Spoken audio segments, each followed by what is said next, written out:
اور ایک حدیث پہلے میں آپ کو سنا دوں ایک خوشخبری کے طور پر، کہ یہ نہ سمجھیے کہ جو مراتب عالیہ ہیں وہ صرف اگلوں کے لیے تھے، اب پچھلوں کے لیے کچھ نہیں رہا۔ مشکات شریف میں آخری باب ہے، باب و ثواب ہذہ الامہ، اس امت کے ثواب کے ضمن میں، مرتبہ و مقام کے ضمن میں حضور نے کیا فرمایا۔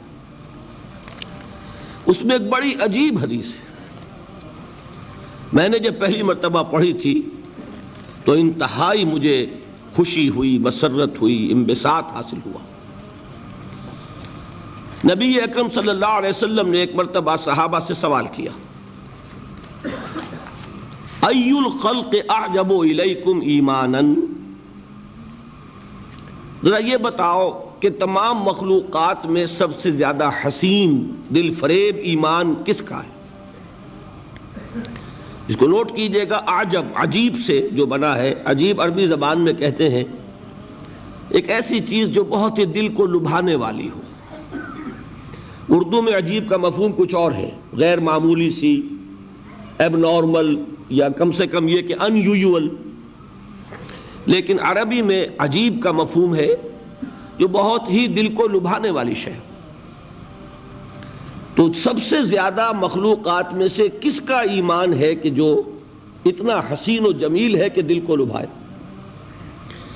صحابہ نے پہلا جواب دیا ملائکہ، ملائکہ کا ایمان۔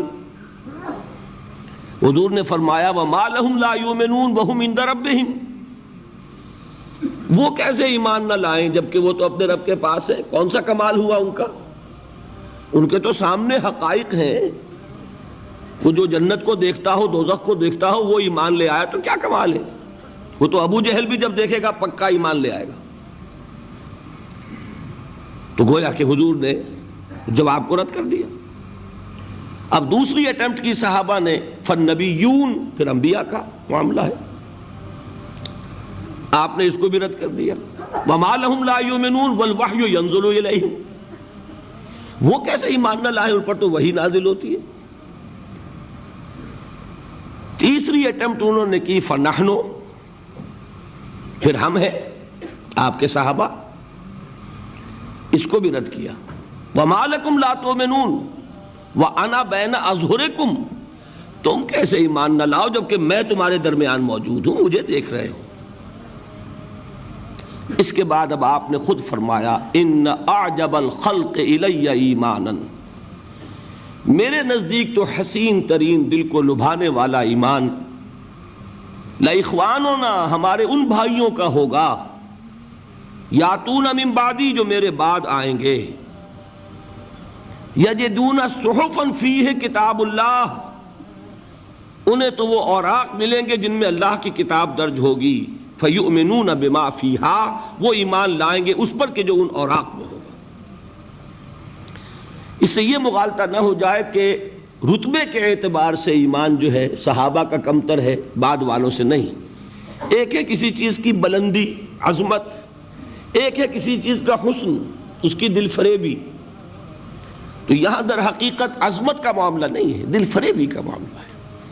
تو حضور نے اپنی امت کے ان لوگوں کے لیے کتنی بڑی بشارت عطا فرمائی جو بعد میں آنے والے ہیں، جنہوں نے حضور کو نہیں دیکھا، جنہیں قرآن ملا ہے، اور اس قرآن کے ذریعے سے انہوں نے ایمان حاصل کیا۔ اللہ تعالیٰ مجھے اور آپ کو ان میں سے بنا دے اور ان میں شامل کر دے۔ اب نوٹ کیجئے، ایمان کے حصول کے 3 ذریعے ہیں، اور یہ ذہن میں رکھیے گا کہ یہ در حقیقت مختلف طبائع کا معاملہ ہوتا ہے۔ میں عرض کر چکا ہوں نا، کچھ انٹلیکچوئلز ہوتے ہیں، کچھ عوام ہوتے ہیں، کچھ لوگ ہوتے ہیں بڑے ٹھنڈے مزاج کے، غور و فکر کرنے والے، کول مائنڈڈ، کچھ ہوتے ہیں جذباتی، ایموشنل، کچھ لوگ وہ ہوتے ہیں کہ جنہیں ایکٹیویٹی سے زیادہ دلچسپی ہے، عمل، کچھ لوگ وہ ہیں جنہیں غور و فکر سے زیادہ دلچسپی ہے۔ اب یہ ڈیفرنٹ ٹیمپرامنٹس ہیں، ڈیفرنٹ مزاج ہیں، اور ان کے اعتبار ہی سے مختلف ذرائع ہوتے ہیں جن سے کہ ان کو ایمان حاصل ہوگا۔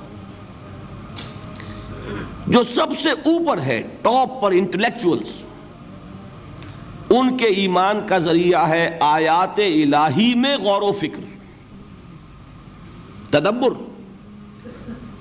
لیکن آیات الہی ذہن میں رکھیے تین ہیں، آیات آفاقی، یہ چاند، سورج، ستارے، ہوائیں، آیات انفسی، ہمارے اپنے اندر، اپنے من میں ڈوب کر پا جا سراغ زندگی۔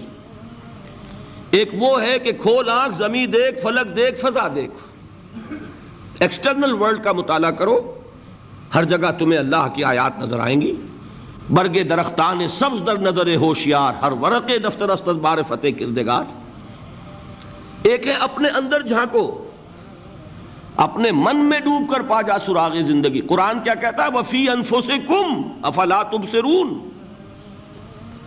اور تیسری اہم ترین آیات کیا ہے؟ آیات قرآنیہ۔ ان تینوں میں گہرا ربط ہے، آیات آفاقی، آیات انفسی، آیات قرآنی۔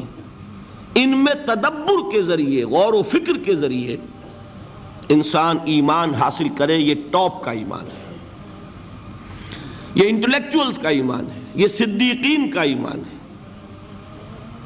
نمبر دو، ایک ایمان ہے عوام کے لیے، اس کے دو راستے ہیں۔ نمبر ایک، صاحب یقین کی صحبت، جس کے اندر یہ ایمان پیدا ہو چکا ہو، آپ اس کے قریب رہیے، اگر بھٹی کے سامنے بیٹھیں گے حرارت پہنچے گی، اگر آپ برف کی سل کے قریب ہوں گے ٹھنڈ پہنچے گی۔ صاحب ایمان کی صحبت اختیار کریں گے، ایمان سرایت کرے گا۔ یہ ہے عوام کے لیے صحبت، کونوا مع الصادقین، ان کی صحبت اختیار کریں۔ تیسرا ذریعہ ہے جو ہمارے لیے خاص طور پر جو مسلمان پیدا ہوئے ہیں، اب ایک بچہ ہے 7 سال کا، آپ نے نماز پڑھنے کی عادت ڈال دی، پڑھ رہا ہے، اگرچہ غیر شعوری عمر سے شروع کر دیا اس نے، روزہ رکھتا ہے، 9 برس کا ہو گیا، روزہ رکھنا شروع کیا۔ یہ اعمال جو ہیں ان سے بھی ایک یقین پیدا ہوتا ہے، جیسے یقین سے عمل پیدا ہوتا ہے ایسے ہی عمل سے بھی یقین پیدا ہوتا ہے۔